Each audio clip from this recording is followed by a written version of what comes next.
যৌবনের এই তোমার অনেক শক্তি আছে মনে করেছো, তোমার এই যৌবনে আল্লাহর নাফরমানি করবা, অবৈধ প্রেমে লিপ্ত থাকবা, বিভিন্ন নাটক সিনেমায় আড্ডায় মদ জুয়া গাজার আড্ডায় লিপ্ত থাকবা। আল্লাহ বলে না না না যুবক, তোর মতো টাটকা যুবক হাদিও দুনিয়া থেকে চলে গেছে। কথা ঠিক না? তোর মতো টাটকা যুবক হাদি, শরীরে অনেক শক্তি ছিল, কণ্ঠে অনেক জোর ছিল, শরীরে দেশের অনেক প্রেম ছিল, দেশের জন্য লড়াই করেছিল, সামনের ভাগে থেকে লড়াই করেছিল। হাদি এখন দুনিয়ায় আছে না, চলে গেছে।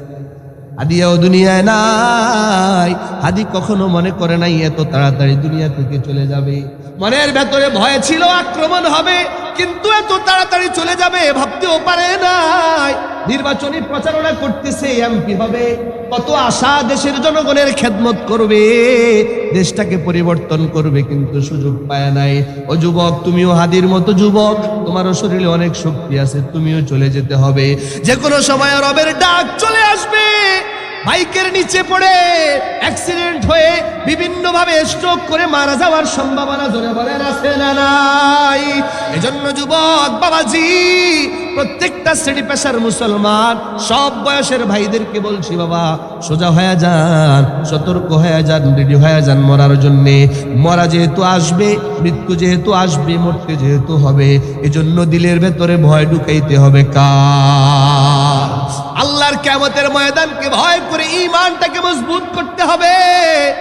আল্লাহর নবী বলে, তবে যদি মৃত্যুর আগে, ইন্তেকালের আগে তোমার ঈমানটাকে যদি মজবুত করে কালিমা পড়ে মারা যেতে পারো, ঈমান নিয়ে যদি কবরে যেতে পারো, 1000 গুনাহের খাতা থাকলেও আল্লাহ একদিন না একদিন তোমারে জান্নাত দিবে।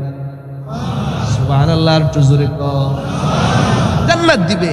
এজন্য আল্লাহর নবীর যে ওসিয়ত সবচাইতে গুরুত্বপূর্ণ নসিহত, ঈমানটাকে কোনো অবস্থাতেই দুর্বল করা যাবে না। ঈমানের যত দাবি আছে সমস্ত দাবি পূরণ করতে হবে, বলেন ইনশাআল্লাহ।